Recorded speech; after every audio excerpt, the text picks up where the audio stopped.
La pareja silenciosa. De Pierre Courtois. Todos los días, si el tiempo lo permite, paseo con mi marido entre los tilos que rodean la plaza del pueblo. Él padece reuma, así que se apoya en su bastón, mientras yo, por fuerza de la costumbre, le agarro el brazo, aunque mi mano tiembla al tocarlo. Hoy, aunque el sol de otoño brilla sobre la iglesia, la escuela y el ayuntamiento de la plaza, mi marido, el señor Blanchet, lleva un abrigo de lana, y yo tengo puesto mi sombrero con la cinta blanca. Siempre hemos vivido aquí, siempre hemos paseado por aquí. En raras ocasiones, visitamos la playa y el sur, pero siempre volvemos, y en los días soleados, paseamos. Mi marido espera cada día ese paseo, y yo soy una esposa obediente. Ya no le hablo, ni él, tampoco a mí, pero sigo caminando a su lado, oscurecida por su sombra.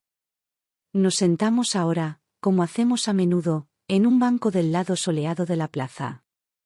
Solo somos un matrimonio respetable, que observa a los paseantes con sus perros, y a los niños, jugando entre risas y gritos. Pero nosotros, nunca comentamos lo que vemos o lo que pensamos, jamás rompemos el silencio que nos separa. Mi marido es un hombre adinerado, aunque algunos lo llamen miserable. Pero no importa. Yo estoy totalmente dedicada a satisfacer sus necesidades. Todos los días, me muevo diligentemente, de la cocina al lavadero, para preparar el almuerzo o la cena, a las horas en que él espera sus comidas, y para lavar sus camisas y sus pañuelos, que siempre quiere impecables. A pesar de nuestra buena posición económica, mi marido jamás ha consentido en que tengamos servicio. Y yo no escatimo esfuerzos para mantener la casa en perfecto orden, porque no soporto ver en su rostro una mueca de disgusto o reproche.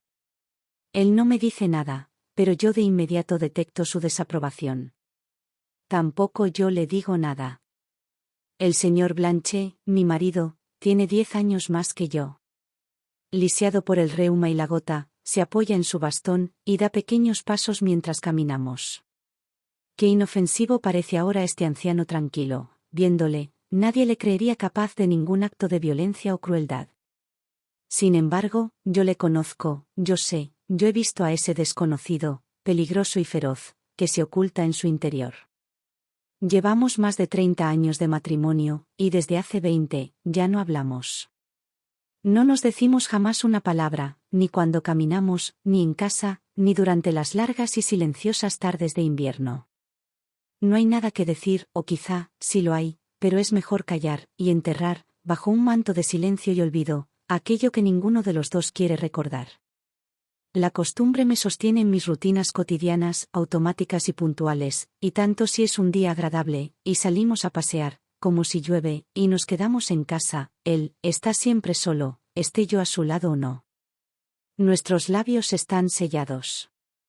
La única comunicación que se produce entre nosotros surge de la casualidad de que nuestras miradas se crucen, e incluso ese contacto superficial lo evitamos en lo posible, para no leer en los ojos del otro la aterradora verdad.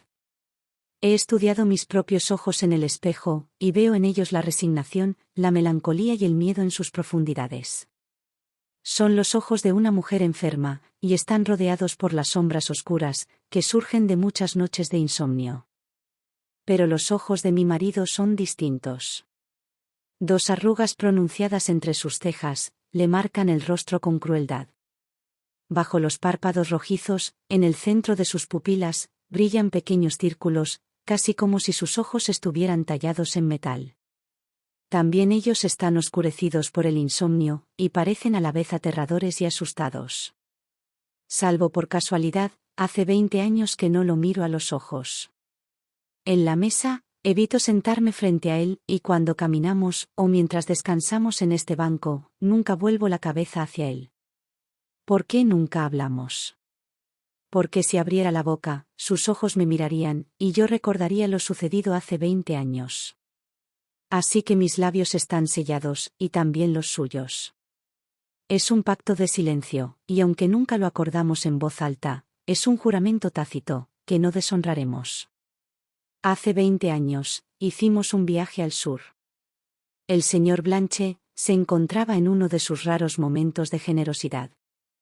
A mí, me apetecía un cambio de aires, y él, decidió que pasaríamos 2 semanas en las costas del Mediterráneo. Mi marido, que normalmente es tacaño, se mostró durante el viaje casi derrochador, y de un humor extrañamente frívolo. Insistió en visitar un casino de juego, y yo fui con él, pero pronto vi que había cometido un gran error. Comenzó a jugar grandes sumas de dinero a la ruleta, con una ansiedad que parecía crecer conforme iba perdiendo partida tras partida. De pie a su espalda, yo me inclinaba sobre su hombro de vez en cuando, para suplicarle que no jugase más, pero él me respondía con brusquedad que no le molestase, sin apartar en ningún momento sus ojos voraces de la ruleta. Perdió mucho dinero, y su nerviosismo y su mal humor iban en aumento. Yo intenté calmarlo con tímidos susurros, pero él, parecía que ya no me oía siquiera. Estaba realmente furioso, con una furia apenas contenida, que enrojecía su rostro y hacía temblar sus manos. Su mala suerte se le hacía aún más difícil de soportar, porque contrastaba con la de su vecina de mesa, una mujer evidentemente adinerada, que vestía ropa elegante y joyas caras, que jugaba fuerte y ganaba con una facilidad insultante. Los ojos acerados de mi marido permanecían fijos en ella, con una animadversión que me hizo temer alguna escena desagradable.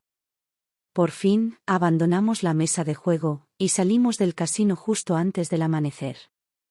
Mi marido caminaba en silencio, con el rostro pálido y fatigado, y los ojos, que no habían perdido su expresión de odio, fijos en la mujer que había ganado grandes sumas aquella noche, y que caminaba varios pasos por delante de nosotros. Nuestro camino nos llevó por una carretera desierta, envuelta en sombras vacilantes. El sonido de nuestros pasos sobre el asfalto resonaba con fuerza en el silencio de aquel amanecer solitario. No había nadie más a la vista, excepto nosotros dos, y la mujer del casino, un poco más adelante. De repente, sin previo aviso, ni indicio alguno de lo que se proponía hacer, el señor Blanchet corrió hacia la mujer y se abalanzó sobre ella. Lanzó un breve grito de sorpresa y terror, pero él ya le había puesto la bufanda en la boca, amordazándola, y sus manos le agarraban el cuello, apretándolo con todas sus fuerzas. Atónita, sin creer lo que veía, me quedé inmóvil, sin poder reaccionar. Después, por un segundo, pensé en correr y huir de allí, pero entonces, mi marido volvió a mi lado, y agarrándome del brazo, me susurró: «Rápido. Ayúdame. Coge su dinero».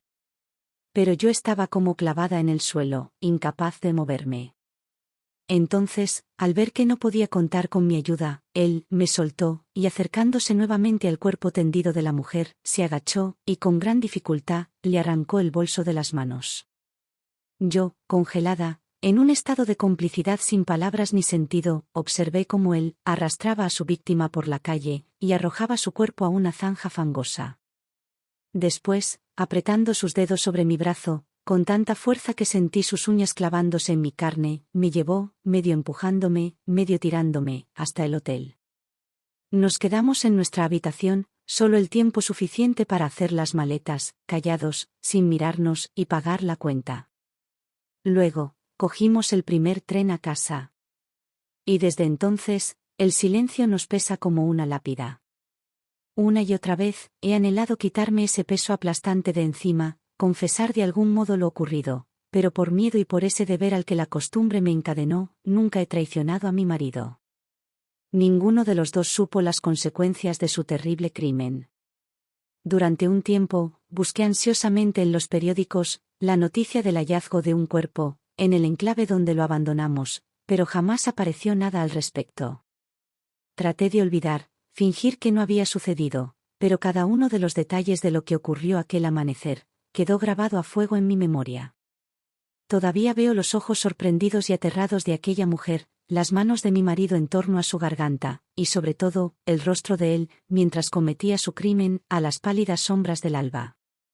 Mis pesadillas nunca se van, cada noche, esa escena se reproduce nuevamente en mis sueños, y de día, aunque no quiera, el recuerdo vuelve una y otra vez a mi mente. Y sin embargo, mis labios están sellados, el mundo nunca sabrá lo que ocurrió. Solo yo sé, de lo que el respetable señor Blanchet es capaz. El silencio es mi refugio y mi prisión, callando me he convertido en su cómplice y también en su rehén. Este terrible secreto nos une más de lo que nos uniría el amor, pero, a la vez, ha abierto una distancia insalvable entre nosotros. Permanecemos juntos, pero aislado cada uno en su propia soledad.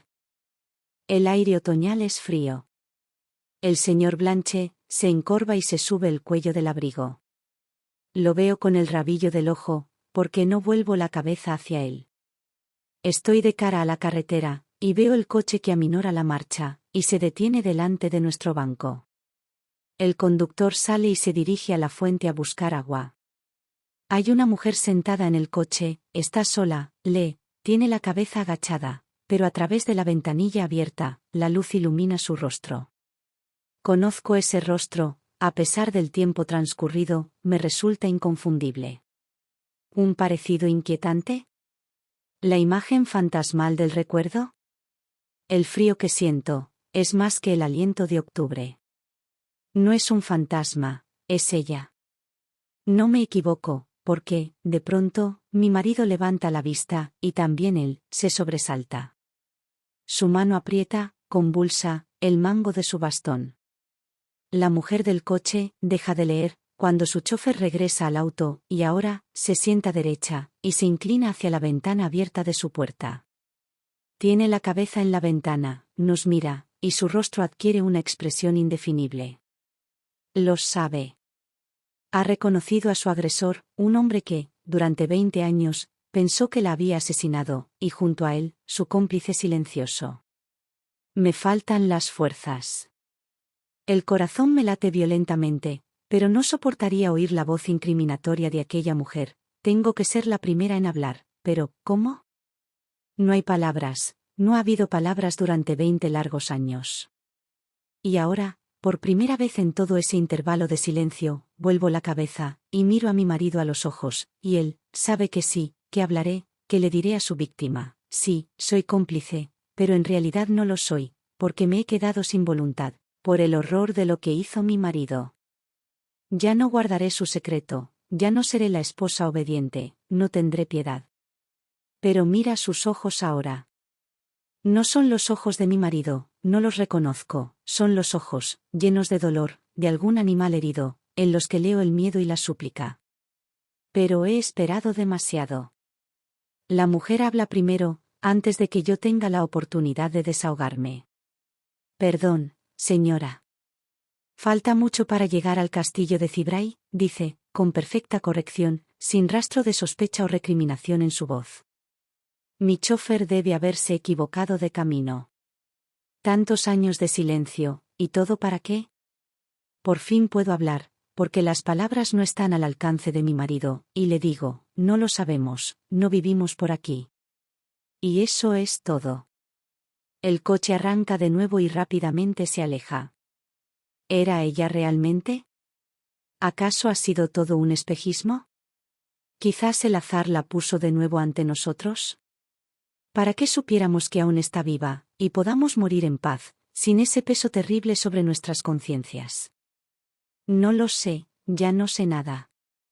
Mi marido y yo nos levantamos, y volvemos a casa, con pasos lentos, sin prisa por regresar a la soledad de nuestro hogar, donde no nos miraremos a los ojos, ni hablaremos de aquello que nos pesa en el corazón, de estos 20 años de silencio inútil, que ya no es posible romper. Fin. Gracias por ver este vídeo. Por favor, no olvides suscribirte, darle a me gusta, compartirlo y dejar un comentario. Si te ha gustado este relato, puedes encontrar más en nuestro canal Homo Lector.